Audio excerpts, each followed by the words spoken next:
sehat Bukias. Terima kasih Pak Anam. Mohon maaf ini mengganggu waktunya. Kita ingin menanyakan beberapa hal terkait dengan pengambilan keputusan untuk wilayah Pejikan. Ini kita mengangkat satu tema Bapak, yaitu terkait dengan kasus yang terjadi di sekolah kita, yaitu ada beberapa anak yang berprestasi. Nah itu kemarin itu ada beberapa komplain dari Bapak Ibu guru terkait dengan nilai tugas-tugasnya yang menumpuk, yang belum dikerjakan dan ditentukan, kemudian sering absen juga di dalam pembelajaran karena memang fokusnya untuk memenuhi persiapan di dalam perlombaan tersebut. Begitu Bapak. Ini kita ingin menanyakan bernilai pembelajaran. Saya kira anak-anak yang demikian ini kan juga kita berikan waktu dan kesempatan untuk mengembangkan potensi. Dan kan kalau memang ada yang ditinggalkan, tugas-tugas yang ditinggalkan, guru yang bersangkutan kan masih bisa menagih setelah pelaksanaan lomba-lomba dilaksanakan. Karena anak-anak yang mengikuti lomba itu sudah melalui proses penjaringan yang cukup ketat. Ya, dia memenuhi persyaratan yang dibutuhkan. Dia memiliki kompetensi, ya, kompetensi di bidang yang dia geluti. Nah, ini kan merupakan sebuah prestasi tersendiri bagi anak-anak kita. Sedangkan kalau ada guru yang masih merasa terganggu dengan kegiatan anak-anak yang semacam ini, ya kita berkewajiban untuk mengingatkan kembali, karena penggalian potensi diri anak ini sudah ditemukan. Kemudian kita sebagai guru pendidik kan wajib memupuk, ya, agar potensi yang dimiliki ini berkembang, ya, sehingga mereka menjadi pribadi-pribadi yang kompeten. Seperti itu. Saya Pak Anam. Bagaimana Bapak Anam menjalankan pengambilan keputusan terkait ya tadi masalah tadi di sekolah ini, terutama untuk kasus-kasus yang mana ada dua kepentingan yang sama-sama benar atau sama-sama mengandung nilai kebajikan. Jadi pengambilan keputusan yang kita ambil secara tentu melalui prosedur musyawarah mufakat. Tim-tim yang berkaitan dengan hal tersebut, pembina-pembina yang berkaitan dengan anak-anak tersebut, komponen sekolah yang berkaitan dengan hal tersebut kita kumpulkan, kita ajak bermusyawarah supaya mereka mengetahui. Terjadinya dilema, terjadinya masalah itu kadang-kadang memang tidak ada komunikasi dan koordinasi pasti sinkronisasi akan terjadi. Maka tiga hal ini menjadi pokok dalam pengambilan keputusan terkait dengan masalah. Selanjutnya bagaimana hal apa saja yang selama ini Pak Anam anggap sangat efektif dalam pengambilan keputusan. Jadi pengambilan keputusan itu akan efektif manakala keputusan itu pertama diambil secara musyawarah dan mufakat. Itu pertama pokoknya. Yang kedua, pengambilan keputusan itu akan berjalan di lapangan dengan baik. Sudah barang tentu ada fungsi kontrol, ya, kontrol dari pihak-pihak yang sudah kita berikan penugasan tadi dikontrol. Kemudian setelah dikontrol, masalah apa yang mungkin berkembang setelah disepakati tadi itu bisa kita minimalisir terjadinya sebuah konflik. Jadi musyawarah mufakat, kemudian manajemen yang berkaitan dengan fungsi controlling, sehingga satu sama lain kalau sudah dimusyawarahkan, kemudian di perjalanan itu ada sesuatu yang masih kurang bagus kan, fungsi controlling, fungsi ini diplanningkan dengan baik, diorganisasikan dengan baik, diaktuasi, dikuatkan. Setelah dikuatkan, ya controlling. Nah, kontrol inilah yang nanti akan menghasilkan tindak lanjut bagi keputusan yang belum bisa dilaksanakan. Mungkin Bapak menemui ada beberapa tantangan atau kendala di dalam proses menuju pengambilan keputusan. Nah, kalau boleh tahu ini Pak, kira-kira tantangannya apa ya Bapak? Betul, dengan itu biasanya lebih banyak dari faktor kepentingan individu yang banyak itu. Karena kepentingan individunya itu tersentuh atau terganggu, maka kepentingan itu akan memunculkan suatu sevisi semisi dalam mengatasi masalah ini. dua hal itu dimiliki oleh setiap individu dalam pengambilan keputusan, itu kan nggak sulit, sudah semisi. Di tengah perjalanan kok ada hal-hal yang menyimpang dari visi dan misi kita, maka kita luruskan kembali, kita actuatingkan, kita kuatkan kembali, ya, dengan sudah pada tentu dari hati ke hati. Dan visioner seorang pemimpin harus melihat semuanya itu berdasarkan pada keutuhan daripada proses pembelajaran yang dilakukan oleh anak. Apakah yang Bapak memiliki sebuah tata kelola atau jadwal tertentu dalam sebuah penyelesaian kasus di rumah etika? Apakah Bapak langsung menyelesaikan di tempat atau memiliki sebuah jadwal untuk menyelesaikannya, bentuk atau prosedur seperti apa yang Bapak akan jalankan? Iya, jadi sekarang tentu penyelesaian masalah itu kan sudah ada standar operasional prosedur kan ada. Kalau memang masalah itu terkait dengan tata tertib, ya sudah barang tentu kita menjadwalkan untuk ketemu, sharing bersama dengan seksi ketertiban, dengan kehumasan, dengan bimbingan dan konseling, dengan siswa, bahkan juga perlu orang tua juga kita hadirkan, ya, agar mereka juga ikut memperhatikan kasus yang sedang dimiliki anaknya, sehingga dari pusat pendidikan itu akan jalan, orang tua, masyarakat, dan sekolah. Ini kan 3 pilar yang harus saling berkomunikasi dan kita jadwalkan penyelesaiannya tahap demi tahap. Dan masalah yang berkaitan dengan itu. Kemudian ada ya, ada orang-orang yang di dalam sekolah ini adalah sistem, ya, yang satu sama lain saling terkait. Pada posisi mana subsistem itu dalam penyelesaian masalah ini, tanggung jawabnya di mana? Nah, seperti yang saya sebutkan tadi, ada wali kelas, atau tim tata tertib, wakasek, BK. Nah, ini menjadi sebuah kesatuan sistem dalam rangka pengambilan keputusan. Sudah sangat tadi sampaikan mulai dari awal sampai akhir ini, kira-kira ada pengalaman apa atau hal apa yang bisa dipetik terkait dengan proses pengambilan keputusan itu, Pak? Oh begitu, jadi inti pokok konklusinya gitu ya. Iya, ya, memang pesan-pesan buat kita sebagai calon pemimpin masa depan. Jadi utamakan musyawarah dan mufakat. Wasyawirhum fil amr, itu penting. Jadi segala sesuatu yang dimusyawarahkan itu satu. Karena landasannya kedua juga itu actuating, penguatan dari sebuah lembaga, karena kita ini kodrat manusia itu lupa dan salah, ya kan? Jika barang tentu terus seorang manajer itu harus memberikan ya pencerahan, yang memberikan pengingat, ya mengulang kembali ya hal-hal yang masih mungkin belum bisa dilakukan. Itu yang ketiga, masalah-masalah yang sifatnya cukup berat, ya harus berupaya mencari win-win solution, solusi yang menguntungkan bagi mereka berdua. Ya. Katakan kalau hanya menguntungkan pada satu pihak, sudah tentu pihak yang lain akan merasa dirugikan, dan itu tidak baik dalam pengambilan keputusan. Saya kira itu.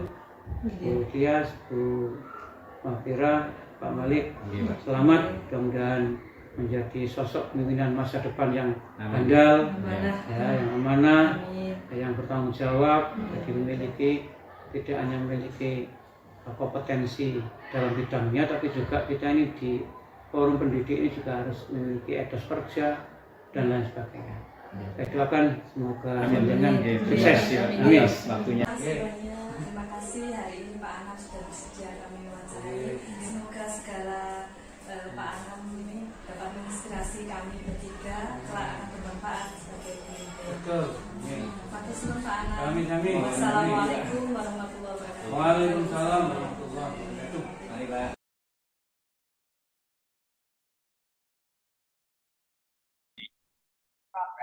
Percakapan ini kami rekam, mohon izin ya, kepada Pak Afnan untuk melakukan perekaman. Saya mulai. Assalamualaikum warahmatullahi wabarakatuh. Waalaikumsalam warahmatullahi wabarakatuh. Selamat pagi teman-teman semua. Yang saya hormati Bapak Afnan Nurdin, Magister Manajemen selaku Kepala Sekolah SMK Muhammadiyah Lamongan. kemudian juga Assalamualaikum. teman-teman Gimana bisa dengar suara saya? kepada teman-teman calon guru penggerak dari SMP Negeri 1 Lamongan, ada saya, Abdul Malik, kemudian Bu Tias, kemudian juga Bu Magfira Yuwanti. Terbuka Nah, ya? pada kesempatan kali ini kita akan Enggak, ini melakukan masih. wawancara untuk tugas demonstrasi kontekstual, yaitu mewawancarai kepala sekolah Saya untuk kenal itu. pengambilan keputusan. Untuk lebih lengkapnya silakan Bu Tias untuk memulai. Monggo Bu Tias. Oke, Assalamualaikum warahmatullahi wabarakatuh. Waalaikumsalam warahmatullahi wabarakatuh. Oke, Bapak izinkan kami dari teman-teman CGB dari SMP Negeri 1 Lamongan mungkin akan melontarkan beberapa pertanyaan terkait dengan pengambilan keputusan yang berhubungan dengan nilai-nilai kebajikan. Nah, ini saya ucapkan terima kasih sebelumnya Bapak karena sudah menyempatkan waktu untuk rawuh di kesempatan virtual kali ini terkait dengan sama-sama. kasus pilihan dua kasus di mana ini di sekolah kami Pak. Jadi ada beberapa anak yang berprestasi yang sering mengikuti lomba-lomba dan memang di kejuaraan tertentu itu memang hasilnya juga bagus karena terlalu seringnya mengikuti kejuaraan tadi akhirnya imbasnya adalah pada tagihan tugas yang sering delay atau tidak dikumpulkan dengan tepat waktu dan sering tidak mengikuti jam pembelajaran. Akhirnya banyak guru juga, ada beberapa guru yang mungkin dalam hal ini tidak mengizinkan atau agak sedikit keberatan jika diminta untuk memberikan nilai yang bagus pada anak yang berprestasi tersebut, sehingga ini ada pertentangan, sebenarnya ada dilema ya, sebenarnya nggak ada yang salah antara dua-duanya benar dan benar, tetapi ada dilema. Nah ini seandainya Bapak sebagai kepala sekolah dalam kasus pilihan ini, kira-kira menurut Bapak ini sebenarnya masuk di dilema etika atau pada bujukan moral ya Pak? Terima kasih. Jadi ini dari yang disampaikan oleh Bu Tias, kami coba pahami begitu. Ini masuk di dilema etika. Dilema etika karena kedua-duanya itu benar, kedua-duanya itu benar. Ketika di kasus bujukan moral itu kan terlihat jelas itu antara yang benar dan yang salah itu terlihat jelas. Itu kalau melihat beberapa siswa prestasi kemudian mengikuti lomba-lomba, kalau di sekolah kami itu ada prioritas, jadi ada prioritas, kemudian untuk perilaku, kemudian dan sebagainya, untuk nilai-nilai ini ada semacam ada keringanan. Jadi ketika ada siswa yang mengikuti lomba-lomba, kemudian beberapa mata pelajaran akhirnya tidak ketinggalan begitu. Ini kami juga memberikan arahan, memberikan untuk Bapak Ibu guru supaya diberi semacam keringanan lah, ada keringanan, pelonggaran begitu untuk bisa menyelesaikan setiap mapel itu. Baik, terima kasih Pak Afnan sebelumnya atas jawaban. Jadi ini lebih condong pada dilema etika nggih menurut panjenengan Pak? Nggih. Oke, terima kasih. Baik, pertanyaan yang kedua, selama ini bagaimana Bapak menjalankan pengambilan keputusan di sekolah Bapak, terutama untuk kasus-kasus di mana ada dua kepentingan yang sama-sama benar, atau sama-sama mengandung nilai kebajikan. Jadi sama-sama baik, tapi mana yang Bapak prioritaskan? Terima kasih dari Bu Fira tadi. Mungkin kami coba untuk menjawab itu, ya kita sharing saja. Di sekolah kami ini ketika ada kasus-kasus dilema etika, kami dalam mengambil keputusan ini menggunakan prinsip penyelesaian masalah ini berdasarkan nilai kebajikan, kemudian ya bertanggung jawab dan berpihak pada murid, itu berpihak pada murid. Mungkin itu. Baik. Mungkin pertanyaan selanjutnya. Kemudian saya Pak, untuk kira-kira faktor-faktor apa saja yang mempengaruhi cara pengambilan keputusan di sekolah Bapak? Mungkin ada faktor Fakta-fakta ya, faktor Pak. fakta-fakta ya, yang Faktor, Pak. mempengaruhi ya.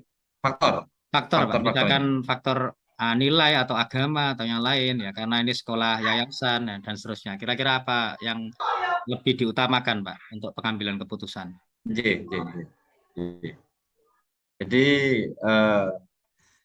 perlu kami sampaikan pada Pak Abdul Malik bahwa di SMK Muhammadiyah 1 Lamongan ini model kepemimpinannya ini model kepemimpinan kolektif kolegial. Kolektif kolegial itu ketika ada kasus, ketika ada permasalahan, tentu tidak saya sendiri yang memutuskan. Jelas berbeda sekali yang ada di negeri-negeri. Ketika yang di negeri itu kan bisa nanti kepala sekolah itu langsung ambil keputusan, langsung eksekusi. Ketika di yayasan tentu kami menggunakan yang tadi kolektif kolegial. Jadi kita putuskan bersama-sama gitu. Tentu nanti ya nilai kebajikan, tanggung jawab dan pihak pada siswa itu yang kita utamakan. Gimana Pak Malik? Kira-kira? Sudah sangat jelas Pak. Terima kasih Pak. Oke. Menyambung ini Pak dari pertanyaannya dari Pak Malik ini, kalau tadi itu terkait dengan faktor ya yang dijadikan sebagai pedoman di dalam memutuskan sebuah keputusan dari suatu kasus nggih. Nah, ini kira-kira langkah-langkah yang kalau dibuat di dalam sebuah instansi sekolahnya Bapak ini, kira-kira langkah-langkah atau prosedurnya secara sistematisnya itu seperti apa Pak untuk menuju pada pengambilan keputusan tersebut? Ya, terima kasih Bu Tias. Langkah-langkahnya ya yang pertama kita biasanya akar permasalahannya dulu itu kita lihat dulu dari akar permasalahan. Kemudian setelah sudah melihat akar permasalahan, kita coba menentukan siapa yang terlibat. Ketika yang terlibat ini siswa atau guru, karyawan, jelas perlakuannya ini berbeda perlakuan. Kita bedakan perlakuan. Kemudian kita kumpulkan fakta-fakta yang relevan, kita kumpulkan fakta-fakta yang relevan. Terus ada pengujian begitu, kita uji Bu. Jadi kita uji kebenaran, kita ikut aturan atau yang ada di sekolah itu ada ADART dari lembaga itu. Ketika bertentangan dengan ADART ya kita harus tegas. Kemudian coba kita dalam langkah-langkah ini kita berpikirnya berbasis hasil akhir, jadi berbasis hasil akhir gitu. Mungkin itu Bu Tias, mungkin bagaimana, ada apa tanya begitu, sanggahan atau tambahan, kita sharing-sharing aja. Karena terus terang Bu Tias, ini karena saya ini kan tidak senior artinya itu baru menjabat kepala sekolah itu ya baru 2 tahun lah berjalan. Di tahun pertama ini kami hanya ya mengamati lingkungan di sekolah. Kemudian di tahun kedua ini kami coba untuk action, kami coba untuk melakukan perubahan-perubahan itu. Baik, luar biasa Pak Nan. Saya itu Pak mau tanya ini Pak. Iya Pak. Untuk dari pengalaman dari Pak Afnan, karena mungkin sebagai pemimpin di sebuah instansi itu kan kadang kita menghadapi teman yang lebih senior. Nah, itu bagaimana cara untuk mengingatkan jika beliau istilahnya melanggar gitu. Bagaimana cara mengingatkannya? Apakah langsung atau bagaimana, Pak? Terima kasih, Pak. Terima kasih Pak Abdul Malik.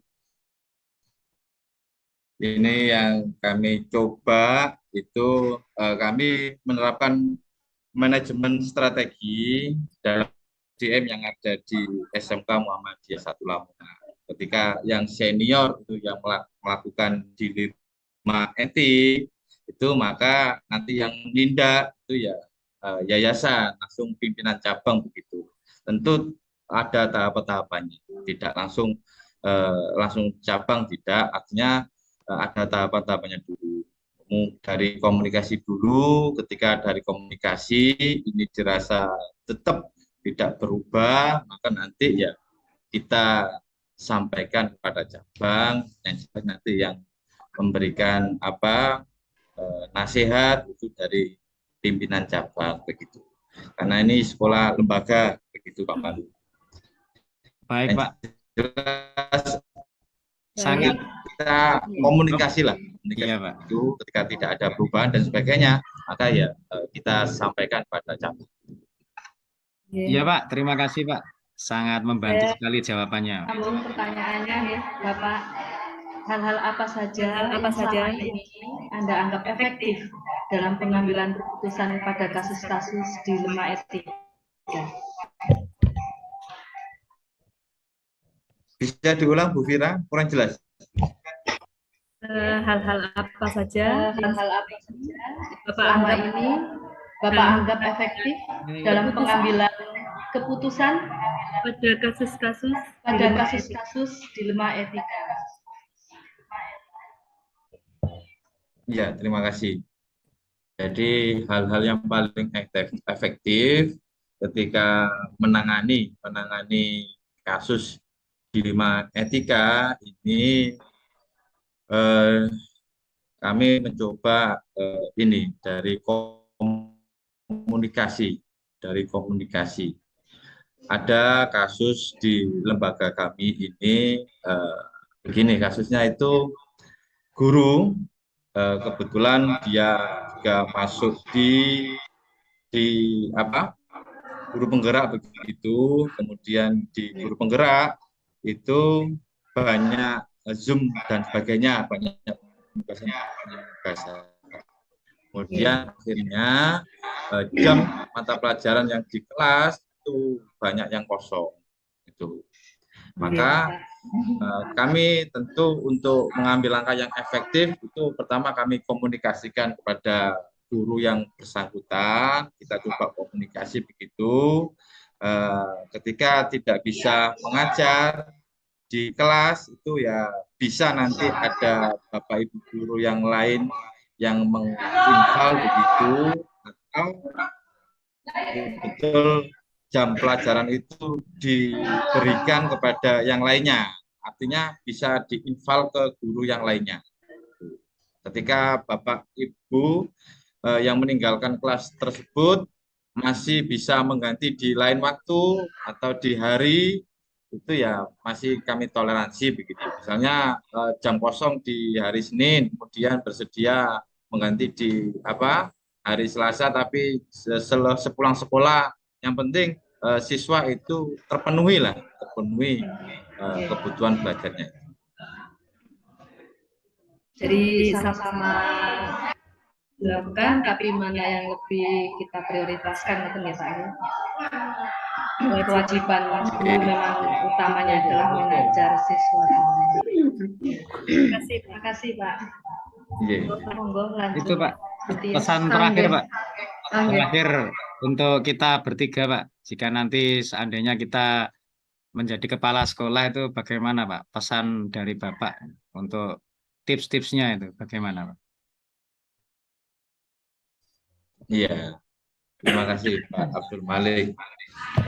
Ketika Bapak Ibu sekalian berkesempatan menjadi kepala sekolah, hal yang pertama yang dilakukan ya pertama banyak belajar terkait strategi perubahan, kemudian belajar manajemen strategi, kemudian ada pengambilan keputusan begitu.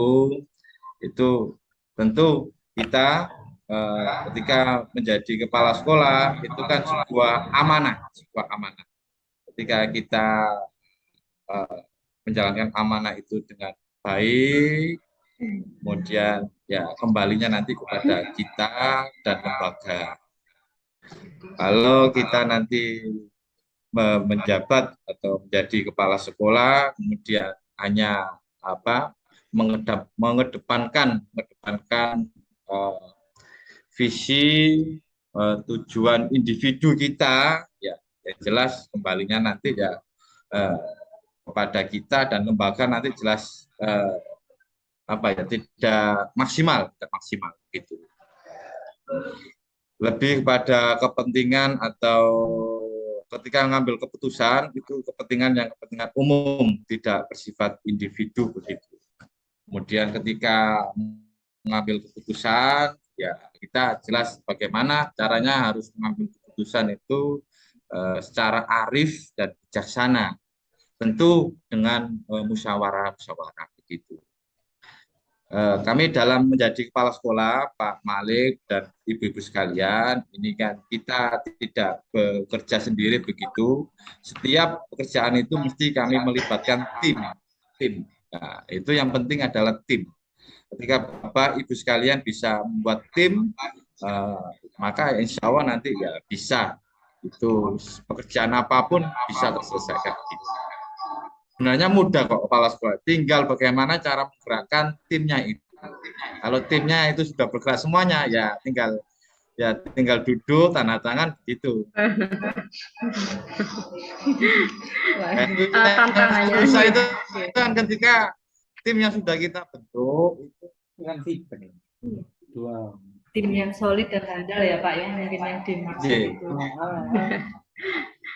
Ada tantangannya itu Pak kira-kira di dalam sampai pada menjadi seorang kepala sekolah di dalam mengambil keputusan yang sampai pada nilai-nilai kebajikan itu, kira-kira di dalam proses yang Bapak jabarkan tadi itu tantangan apa yang pernah Bapak hadapi, itu tantangan terbesar itu? Ya, yang jelas Bu Tias, kita itu kan tidak bisa memuaskan semua SDM kita, tidak bisa. Ketika ada regulasi yang kita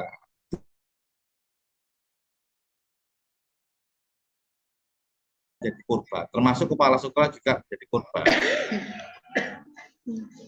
Jadi setiap perubahan, setiap aturan itu pasti ada yang harus dikorbankan, itu. Dan harus siap menjadi korban, itu harus siap. Iya. Baik, ada lagi dari teman-teman? Mangga Bu Fira, ada yang ingin ditanyakan lagi nih sebelum closing? Saya mau menambahkan ini, adakah seseorang atau faktor-faktor apa yang selama ini mempermudah atau membantu Bapak dalam mengambil keputusan? Dalam seseorang yang membantu Bapak yang melakukan keputusan. Ya, kalau tadi kan tantangannya Pak. Nah ini siapa siapa itu Terima yang kasih, membantu Bu Bapak Fira. itu? Seperti yang saya sampaikan di awal tadi, bahwa di sekolah kami di Muhammadiyah itu kan ketika mengambil keputusan ini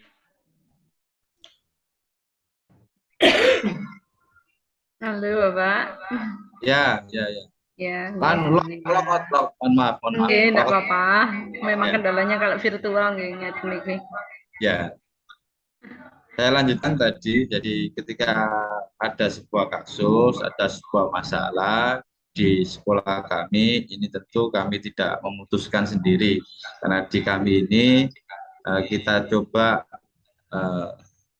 menerapkan kolektif kolegial, model kepemimpinan kolektif kolegial itu.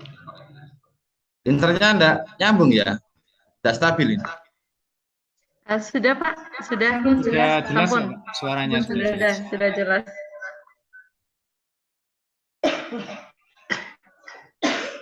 Nyambung ya? Sudah Pak. Sampun. Tadi itu sekarang sudah connect lagi. Sudah connect, sudah stabil.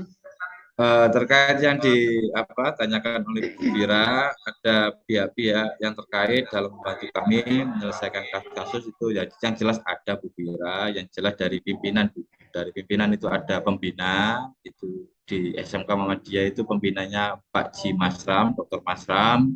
Kemudian ada jajaran waka-waka itu yang biasanya kami ajak untuk bermusyawarah, dari waka kurikulum itu Pak Nia Yahya, Humas itu Bu Haja Zaitun, kemudian di Sarpras kesiswaan itu, bahkan ketika tidak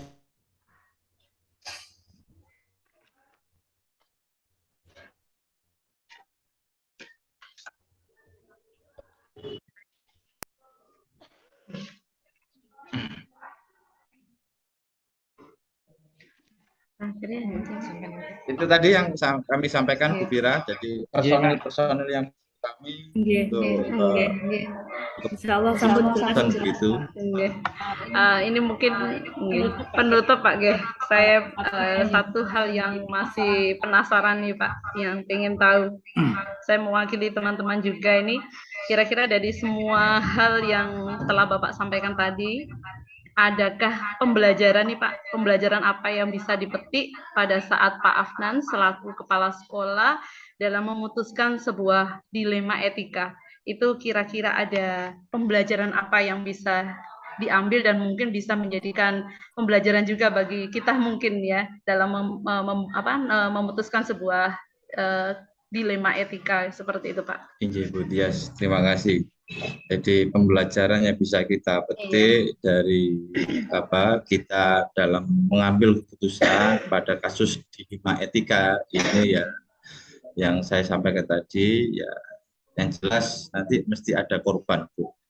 Ketika kita mengambil keputusan pada kasus dilema etika itu, yang jelas entah itu kepala sekolahnya yang menjadi korban, entah itu SDM gurunya itu yang menjadi korban, mesti harus siap menjadi korban, itu harus siap dan dikorbankan. Oh gitu ya Pak. Jadi intinya adalah ada ya, pengorbanan, siap berkorban dalam... dan siap dikorbankan gitu. Oh gitu. Enggak.